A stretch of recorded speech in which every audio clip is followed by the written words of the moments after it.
ഇന്നത്തെ റെസിപ്പി നല്ല രുചിയുള്ളൊരു മുട്ടക്കറിയാണ്. നല്ല കുറിയ ചാറോടുകൂടിയുള്ള ഈ മുട്ടക്കറി അപ്പത്തിനും ചോറിനുമെല്ലാം നല്ല സൂപ്പർ കോമ്പിനേഷനാണ്. നമുക്ക് ഈ മുട്ടക്കറി വെക്കുന്ന ഒന്ന് വീഡിയോയിൽ കണ്ടാലോ. മുട്ടക്കറി ഉണ്ടാക്കാനായിട്ട് ഞാനൊരു പാൻ അടുപ്പത്ത് വെച്ചിട്ടുണ്ട്. പാൻ നല്ലപോലെ ചൂടായിട്ടുണ്ട്. ഇതിലേക്ക് 2 ടേബിൾ സ്പൂൺ വെളിച്ചെണ്ണ ഒഴിച്ചു കൊടുക്കാം. ഇതിലേക്കൊരു 1/2 ടേബിൾ സ്പൂൺ പെരിഞ്ജീരകം ഇട്ട് കൊടുക്കാം.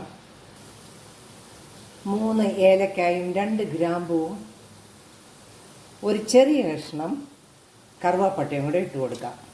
ഫ്ലെയിമൊക്കെ ഒന്ന് കുറച്ച് വെക്കണം. നമുക്ക് ഈ പെരിഞ്ജീരകമൊക്കെ ഒന്ന് മൂത്ത് വരുന്നിടം വരെ ഒന്ന് ഇളക്കി കൊടുക്കാം.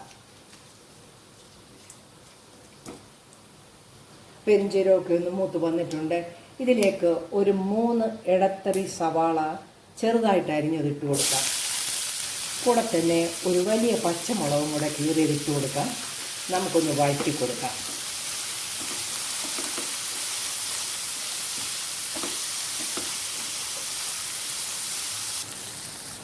നല്ല തിക്കായിട്ടുള്ള ഗ്രേവിയാണ് ഈ മുട്ടക്കറിക്ക്.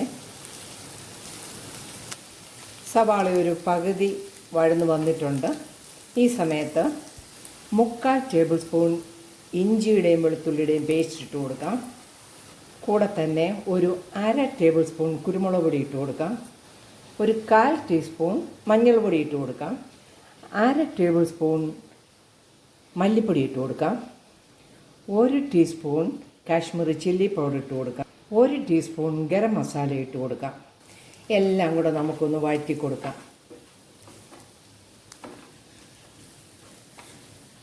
സവാളയെല്ലാം ഒന്ന് വഴന്ന് വന്നിട്ടുണ്ട്. ലാസ്റ്റ് ഇട്ട ഇൻഗ്രീഡിയൻസിൻ്റെ എല്ലാം പച്ചമണം ഒന്ന് മാറി കിട്ടിയിട്ടുണ്ട്.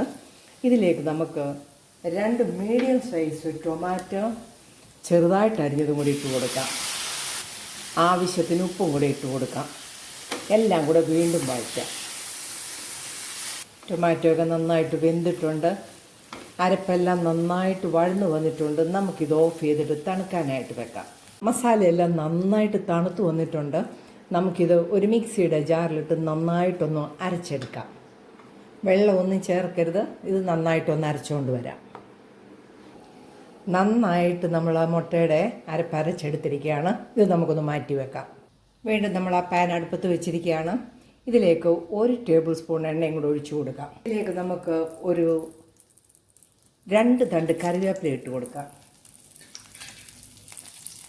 നന്നായിട്ട് അതൊന്ന് വഴറ്റിയെടുക്കാം.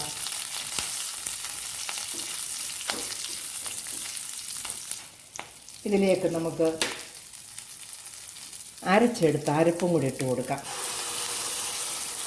ഈ അരപ്പിലേക്ക് ഒരു 1.5 കപ്പ് തിളച്ച വെള്ളവും കൂടി ഒഴിച്ചു കൊടുക്കാം. നന്നായിട്ട് ഒന്ന് ഇളക്കി കൊടുക്കാം. ഈ സമയത്ത് ഇതിൻ്റെ ഉപ്പെല്ലാം ഒന്ന് നോക്കണം. ആവശ്യത്തിന് ഉപ്പെല്ലാം ഉണ്ട്. ഗ്രേവി നല്ല തിക്കായിട്ട് വരാനാണ് ഞാൻ വഴറ്റിയെടുത്തതെല്ലാം ഒന്ന് അരച്ചു കൊടുത്തത്. ഇതൊന്ന് നല്ലപോലെ തിളച്ച് ഒന്ന് വറ്റി എണ്ണ തെളിയുന്നിടം വരെ നമുക്കൊന്ന് അടച്ച് വെന്തെടുക്കാം. തിളച്ച് വന്ന ഈ ഗ്രേവിയിലേക്ക് നമ്മൾ മുട്ട പുഴുങ്ങി എടുത്ത് വെച്ചിട്ടുണ്ട്. അതിട്ട് കൊടുക്കാം.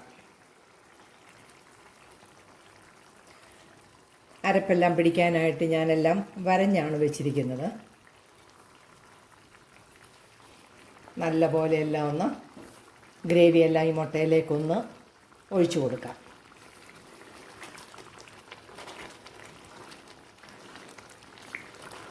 നല്ല സൂപ്പർ ടേസ്റ്റിലാണ് നമ്മൾ ഈ മുട്ടക്കറി ഉണ്ടാക്കിയിരിക്കുന്നത്. ഇതിൻ്റെ അരപ്പിന് നല്ല രുചിയാണ്. ഫ്ലെയിമൊക്കെ നമ്മൾ ലോയിലാണ് വെച്ചിരുന്നത്. മുട്ടക്കറി നന്നായിട്ട് കുറുകി വന്നിട്ടുണ്ട്. മുട്ടയിലെല്ലാം വരഞ്ഞേക്കുന്നതുകൊണ്ട് ഗ്രേവിയൊക്കെ നന്നായിട്ട് അതിൽ പിടിച്ചിട്ടുമുണ്ട്. നമുക്ക് ഫ്ലെയിം ഓഫ് ചെയ്ത് കൊടുക്കാം. നല്ല കുറിയ ഗ്രേവിയോടുകൂടി മുട്ടക്കറി റെഡി ആയിരിക്കുകയാണ്. വീഡിയോ ഇഷ്ടമായാൽ ലൈക്ക് ചെയ്ത് സപ്പോർട്ട് ചെയ്യാൻ മറക്കല്ലേ. വീണ്ടും നല്ല വീഡിയോയുമായിട്ട് നാളെ കാണാം. Thank you.